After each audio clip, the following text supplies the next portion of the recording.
They humiliate him even when he goes to the bathroom. They say there's no place worse than hell, but that's debatable for Scooby, since ever since he entered CECOT, his life has changed completely. But for the worse, since not only the guards make his life hell on earth, but also rival gang members who are collecting outstanding debts. From the moment Scoob walked through the CECOT gates, he knew his life as he knew it was over. Not only was he one of the most wanted criminals in the country, but also the direct enemy of two figures who ruled hell behind bars, Old Man Lynn and Croc. In any other prison, a leader like Scooby might have earned respect, but in CECOT, respect meant nothing. Here, enemies didn't forget. Here, the past haunted you like a hungry ghost. From the first day, the guards made it clear that he would receive no special treatment. They stripped him naked in the courtyard, forced him to kneel in front of the other inmates, and one of the guards spat his face while saying, "You think having cartoonish nicknames will get you out of here alive?" Scooby didn't respond. His body was still recovering from the appendix surgery he had received in Guatemala before being extradited. But although the physical pain was intense, nothing compared to the humiliation. And that was just the beginning. His cell was located in one of the most controlled modules, but ironically, it was one of the most dangerous. Old Lynn's men and Crook's men moved like shadows through the hallways. It only took one look, one gesture, one misspoken word, and you knew you wouldn't sleep that night. The first beatings began on the third day. While in line for food, someone pushed him from behind and shoved a foil tray in his face. Scooby fell to the ground, his nose bleeding. When he tried to get up, 3 inmates were already on top of him, kicking him in the side, the back, the head. One of them murmured something in his ear before spitting on him. Greetings from Old Lynn. The guard saw everything and didn't lift a finger. When they finally dragged him back to his cell, they threw him away like a sack of garbage. One of the guards looked at him for a second, lowered his voice, and said, "We don't have leaders here. We only have the condemned." The nights were worse. The cold was unbearable. There was no mattress, just a piece of wet concrete. Food arrived late, if at all. Sometimes the guards would leave a piece of hard bread on the dirty floor, out of reach, just to watch him crawl along it like an animal. Once, during a transfer between modules, a guard intentionally separated him from the group. He led him down a dark hallway where there were no cameras, and 3 hooded men were waiting for him there. One of them carried a rolled-up wet towel, another a rope, and the third simply closed the gate behind him and said, "This one's for San Vicente." They didn't hit him in anger. They did it calmly, methodically, like who disassembles a machine piece by piece. They broke 2 of his ribs, broke a tooth, and then left a message carved into his back with a makeshift knife. MS doesn't rule here. He spent 2 weeks unable to walk properly. During that time, he received no medical attention. When he asked for help, a guard replied, "Do you want aspirin?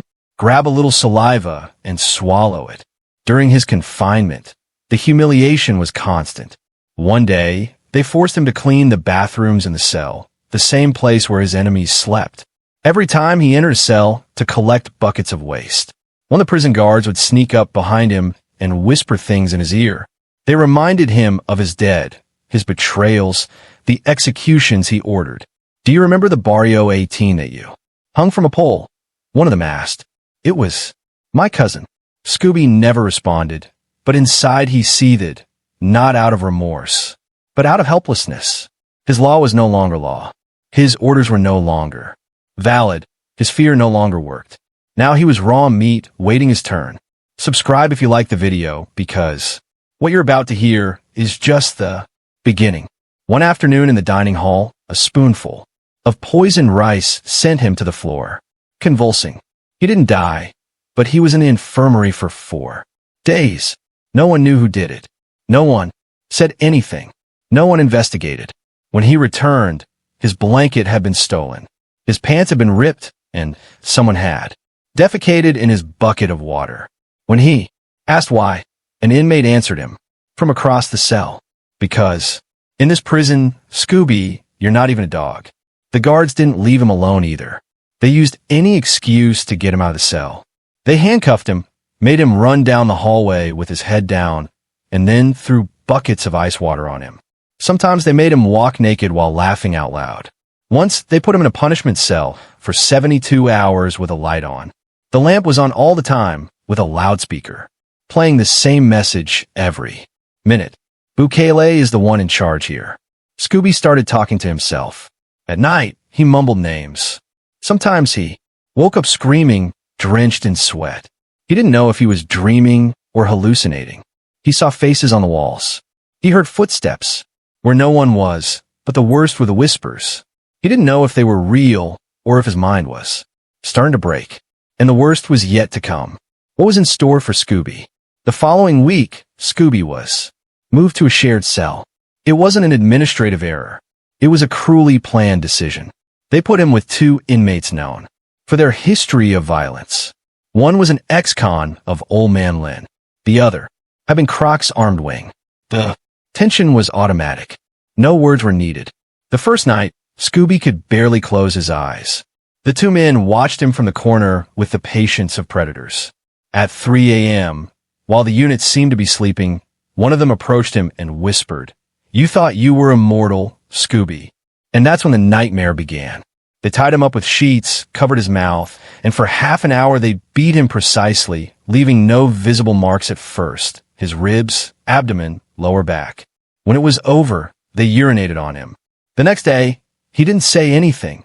No one did. In CECOT, speaking is worse than dying. But that night wasn't the last. It was only the introduction. Day after day, the pattern was repeated. They beat him when the guards were distracted. They took away his food ration and wrote insults on his back in ballpoint ink. Sometimes they forced him to repeat humiliating phrases so they wouldn't beat him. "I'm a clown. I'm not in charge. I don't exist." Each phrase stripped him of more of what he once was. On one occasion, Old Man Lin's men forced him to crawl to the bathroom with his pants down while they sang mocking songs. The Croc, for his part, sent him a message through one of his men: "Get ready. Your head isn't worth a cigarette." Scooby began to fear for his life, but also for his mind. He couldn't sleep for more than 2 hours at a time without waking up with a start. He began to see things that weren't there. He heard voices. He felt like someone was watching him even when he was alone. Paranoia ate away at him. One day, in a fit of desperation, a guard yelled at him, "Send me to solitary confinement. Get me out of this cell for whatever you want." The guard looked at him, shrugged, and responded with a laugh. "Solitary confinement. You're in the presidential suite, Scooby. Relax. You still have a lot to learn." That same week, his fellow officers at Zelda drugged him. No one knew how or what substance they used. Scooby spent 2 days without moving, barely conscious. They beat him while he was defenseless. They took photos of him with obscene gestures and circulated them, among other things, as a mockery. They called him the broken doll. When he recovered, he urinated on himself without being able to stop himself, and then he realized that his dignity no longer existed. A new guard, young and not yet corrupted, looked at him with pity. Once, Scooby tried to leave him a piece of bread hidden in a tray. Scooby didn't say anything, just looked at him with blank eyes, but the other guards noticed. That night, the young man was sent to clean latrines without gloves.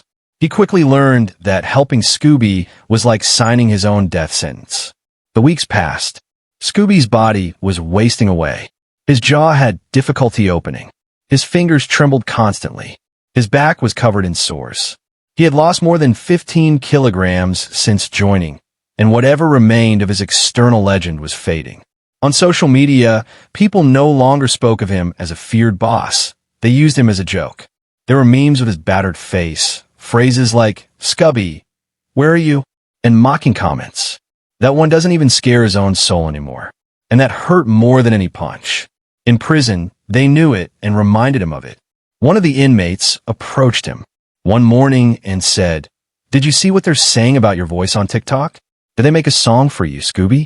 You're hitting harder than when you were free." Scooby didn't answer. He couldn't. His tongue was cut from the inside after accidentally biting it during a beating. He just looked down, swallowing saliva mixed with blood. One night, they tried to suffocate him with a plastic bag while he was sleeping. One of the Crocs held him by the neck while another blocked the cell door. Scooby struggled, kicked and thrashed, like a cornered beast, and then a guard, alerted by the commotion, came in, not to save him, but to prevent an unauthorized death report. They found him unconscious. They took him to the infirmary. He was hospitalized for 3 days. Then he returned to his cell like a breathing corpse. And still the punishment didn't stop. The guards imposed a new regime on him. 5 days without food, 3 without water, and only 1 change of clothes a month. If he wanted hygiene, he had to do it with toilet water. In the winter, they made him shower with ice-cold water at 4 a.m. If he refused, they took him out naked into the yard and left him trembling for hours. But the final blow came one morning when he heard Old Man Lynn's voice from another cell. "Hey, Scooby, did you see who arrived?" Someone he himself had betrayed years ago. A former member of his gang, a brother he'd sold to save himself, and now he was there in the same cell, smiling. Scooby knew at that moment that hell still had more rooms for him, and that night, he simply let them hit him. He didn't fight back, didn't ask for help, didn't scream, just cowered in the corner and closed his eyes. The blows hit him anyway, but for the first time, he didn't feel pain, only emptiness. Subscribe if you like the video because, in CECOT, what is destroyed cannot be rebuilt.